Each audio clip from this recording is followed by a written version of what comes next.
중국의 향후 개혁 방향과 심도를 가늠하게 될 18기 3중 전회 중국 공산당 중앙위원회 제3차 전체 회의가 막을 올렸습니다. 시진핑 체제 10년의 청사진이 제시될 것으로 기대를 모으는 가운데 기득권층의 반발을 어떻게 극복할지도 관심입니다.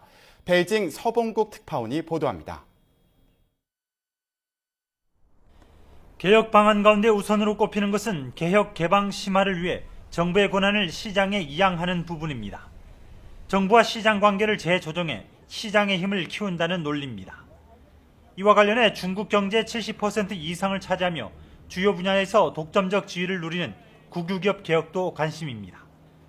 또 만연한 부패와 빈부격차 등의 부조리를 없애기 위해 반부패기구 설립의 가능성도 점쳐집니다.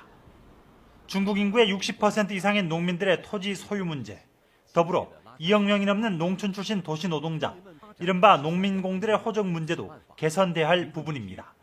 国家就说买种子了或种地了或旱了，国家能给补贴点，因为我们这是真的不太容易。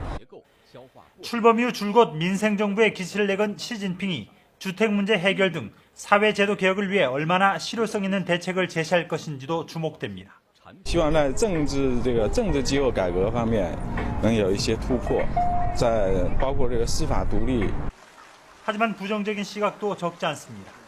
시진핑 체제가 지속적으로 부패 척결과 개혁 개방을 추진하면서 보수와 개혁파 간 노선 갈등이 첨예화하고 있기 때문입니다.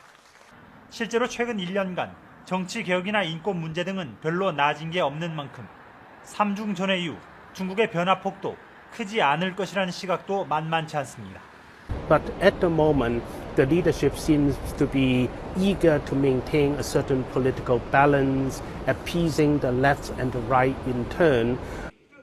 지난해 11월 1차 전체 회의 1중 전에서는 시진핑 체제가 출범했고 올 2월 2중 전에서는 국가주석과 총리 등 주요 직책 인사가 이루어졌습니다. 중국에는 관료, 국유기업 등 적지 않은 기득권 세력이 있습니다. 시진핑 체제의 개혁이 이들의 저항을 뚫고 얼마나 나아갈지 관심입니다. 베이징에서 YTN 서봉국입니다.